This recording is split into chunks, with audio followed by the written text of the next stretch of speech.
All right, so are you ready to unlock the secrets to speaking English fluently? I think everyone's ready for that. I know I am. We're going to be diving deep into this guide, 9 secrets to speaking English fluently and easily. Sounds good to me. And hopefully we'll be able to break down the techniques that'll help anyone reach fluency. Yeah, because who doesn't want a cheat sheet for fluency? Exactly. Cut through the clutter, get right to what works. And what I think is really cool about this guide is that it's not your typical textbook stuff. Oh, really? It's like it dives into the mindset Oh, wow. and the strategies you need to actually make it happen in the real world. So it's not all about just memorizing verb conjugations and all that. Exactly. Okay, cool. So let's jump right into the first secret then, embracing the learner's mindset. Okay? Sounds pretty basic, but what does that actually look like, in practice? It's all about seeing those stumbles, those fumbles, those inevitable mistakes as like opportunities to learn. Okay. Instead of like beating yourself up over them. Yeah. Like imagine you're learning to play a really complex piece of music on the piano. Oh, gosh. You wouldn't expect to just nail it on the first try, would you? Definitely not. I'd be hitting all the wrong notes, probably. Exactly. And each one of those like mistakes, they're giving you valuable feedback. They're telling you, okay, adjust your technique here, and eventually you'll get to that flawless performance. I like that analogy a lot. And language is so similar. Oh, yeah. Like every time you kind of mess up, you're actually gaining these insights into how this amazing language works. That's true. I remember when I was learning Italian, Oh, yeah. I kept using the wrong preposition for this one particular sentence structure. Oh, gosh. And it was so frustrating.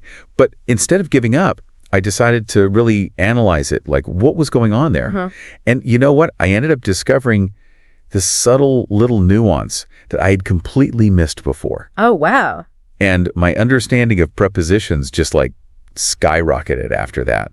That's a perfect example of how just reframing those mistakes can lead to these breakthroughs. Totally. But how can someone listening actually cultivate this learner's mindset? Like, what are some practical things they can do? Well, this guide actually gives a couple of really good practical methods. Okay. One is to start a progress journal. Okay. It doesn't have to be anything fancy. Just take a few minutes each day to jot down what you've learned, maybe what went well, what you struggled with. Okay. Because then when you look back and you see how far you've come, it's incredibly motivating. I love that. I love the progress journal idea because it's like a tangible record of your growth. Yes. Especially on those days where you feel like, I'm not getting anywhere. You can look back and be like, wow, I've come a long way. It's so powerful. Yeah. What about rewarding yourself for those wins, even the small ones? Does that tie into this? Oh, absolutely. Celebrating those milestones helps reinforce positive learning habits. Okay. And it keeps you motivated, whether it's a small treat Yeah. or watching an episode of your favorite show. Yeah. Even just taking a break to do something you enjoy. Those little rewards, they go a long way. I like that. All right, so let's move on to secret number 2. Speaking as often as possible, even if you're alone. Okay.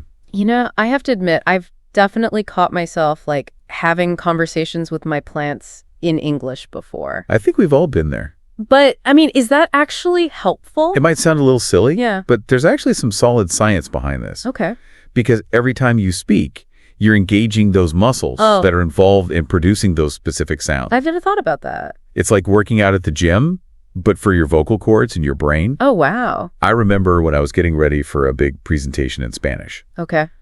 and I was pretty nervous about it, so I started practicing out loud, even when I was alone in my apartment. You were just talking to yourself. Yeah, I would pace around talking to this imaginary audience, asking them questions, responding to their reactions. Oh, wow. It felt a little awkward at first, Yeah. but the more I did it, the more natural it became. So it's all about building that muscle memory. Yes. Getting your brain and your mouth used to forming those sounds. Exactly. Cool. And the best part is you can do it anytime, anywhere. All right. Narrate your day, have these imaginary debates, sing along to English songs. Just get those words flowing. Exactly. Just find those opportunities to speak and let it flow. Speaking of flow, that leads us perfectly into the next secret. Okay. Which emphasizes the power of listening. Why is listening so important for fluency? Well, think about how we all learned our first language. We spent months, maybe even years, just absorbing those sounds and patterns Right. before we ever even uttered a word. Yeah. So listening, it's really the foundation upon which we build our understanding of any language. You know what? I've actually noticed that when I spend a lot of time watching movies or TV shows in English, my pronunciation and intonation actually improve. Interesting.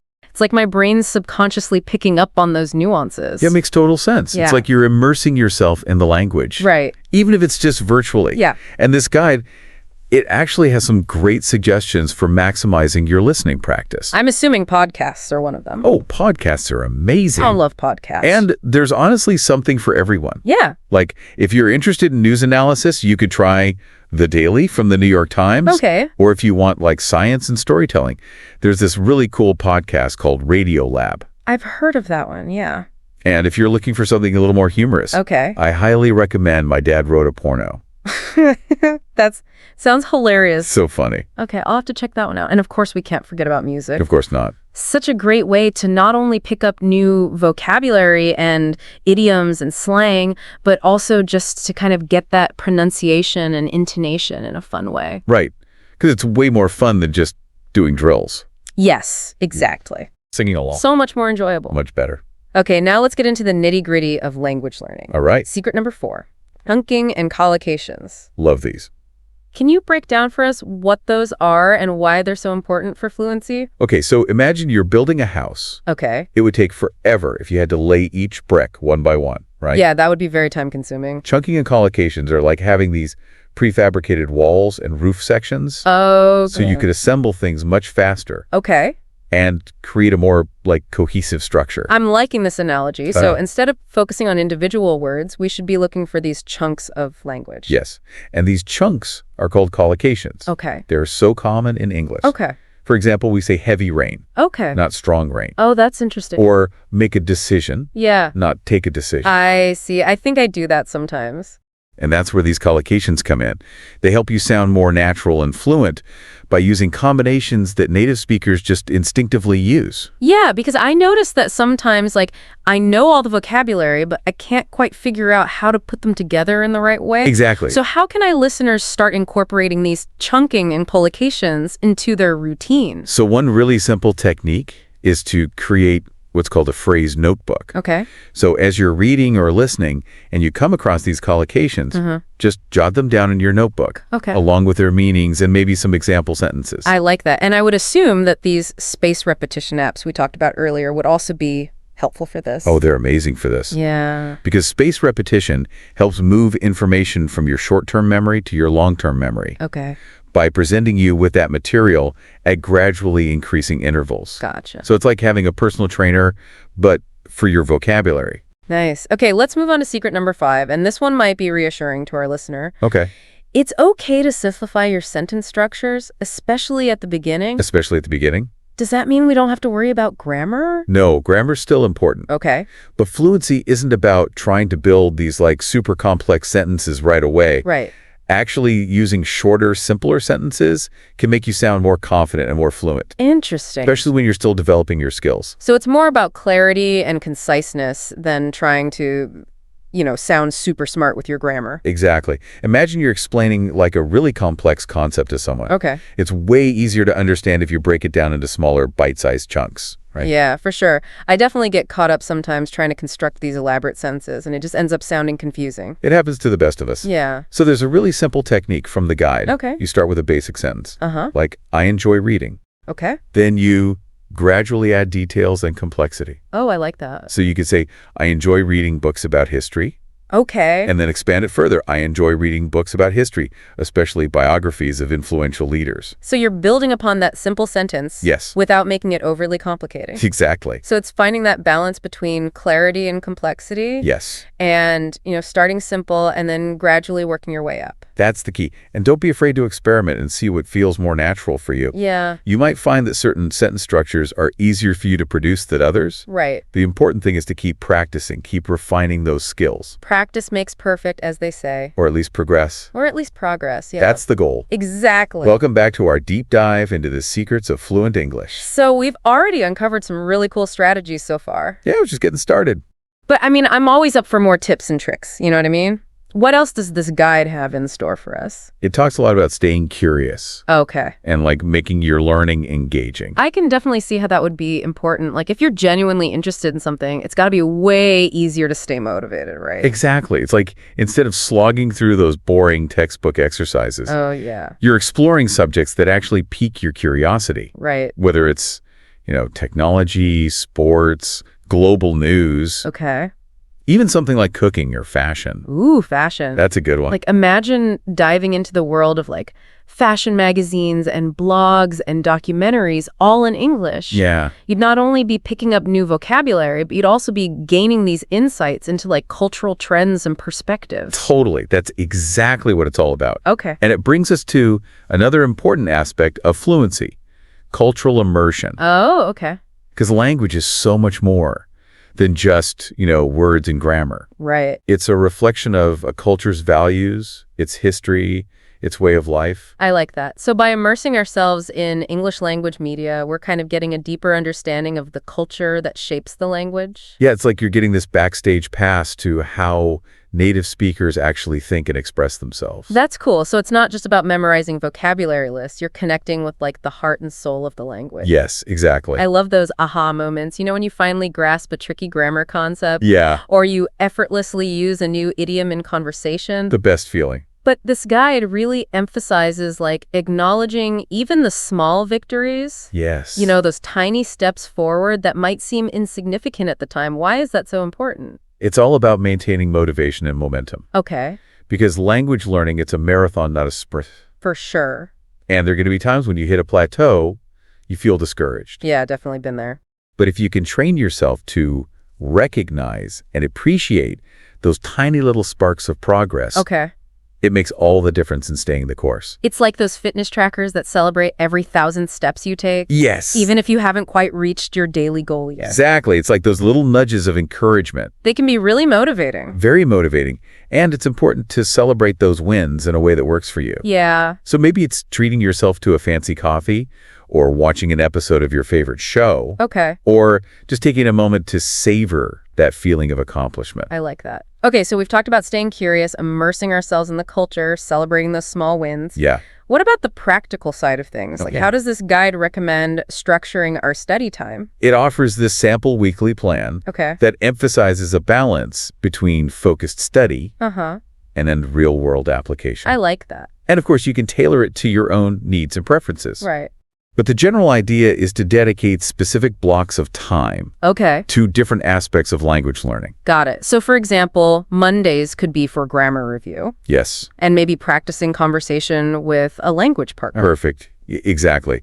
Then midweek, you might focus on expanding your vocabulary, Okay. maybe by learning new collocations Oh, yeah. related to a topic that you're passionate about. Cool. You could read articles, listen to podcasts, even watch documentaries on that subject, Uh-huh. and actively jot down any interesting phrases or expressions that you come across. I like that. And maybe Fridays could be for, like, fine-tuning pronunciation through drills or shadowing exercises. Exactly. And don't forget to leverage the weekend for immersive experiences. Okay. Maybe you attend an English language meetup, Oh, cool. or you watch a movie without subtitles, Oh, that's a good one. or you just chat with a friend in English. Okay. Those real-life interactions are so valuable. Yeah, it sounds like the key is to create a routine that works for you and then stick to it consistently. Absolute consistency is key. Okay, but let's circle back to those 9 secrets for a second. Okay. And see if there are any specific strategies that we haven't really touched on yet. Okay. I know we talked about chunking and collocations in the first part. Yeah.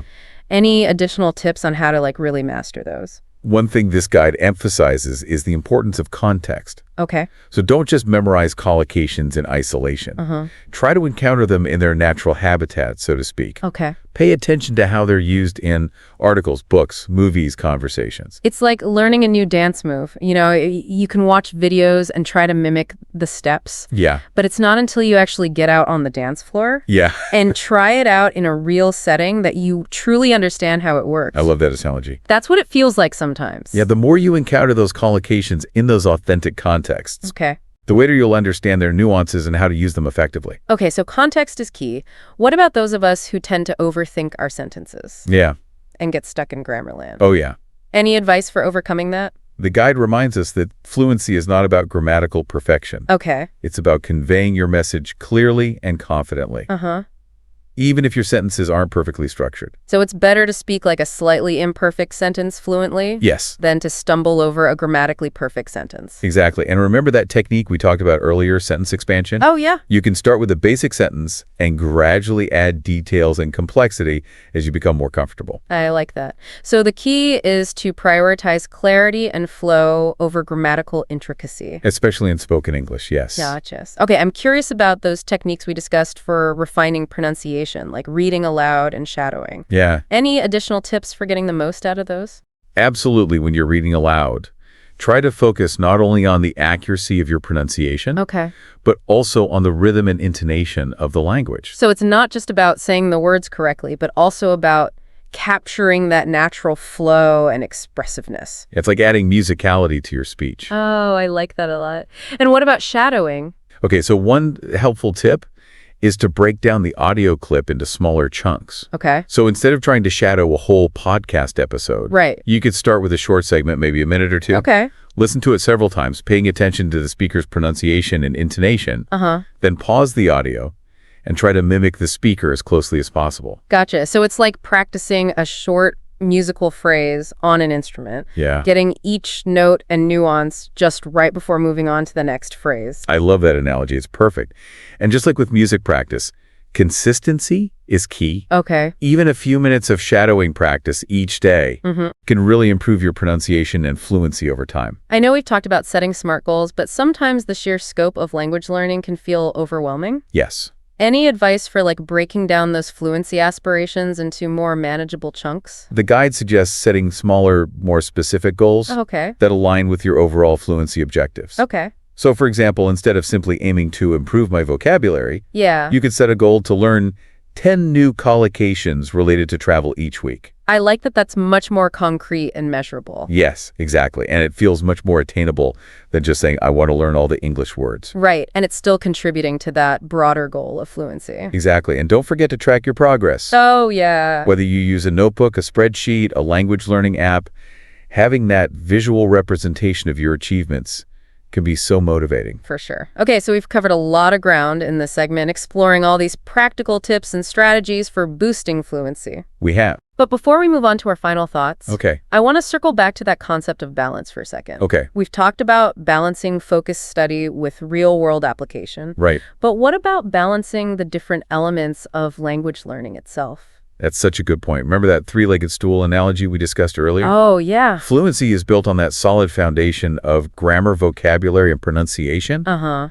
And neglecting any one of those areas can weaken that entire structure. It's so tempting to focus on the areas we enjoy most. Yeah. Like, I love reading, so I could spend hours reading English novels Yeah. or binge watching TV shows, but then maybe I neglect those grammar exercises or pronunciation drills. Yeah, it's natural to gravitate towards what we find enjoyable. Yeah. But it's so important to find that balance Okay. that ensures that you're dedicating sufficient time and attention to all three legs of the stool. So how can our listener make sure they're maintaining that balance? The guide suggests creating a cyclical practice schedule Okay. where you alternate between those different areas of language learning. Okay. So, for instance, you might focus on grammar exercises and conversation practice on Mondays, Okay. vocabulary building and writing on Wednesdays, Gotcha. and pronunciation drills and listening comprehension on Fridays.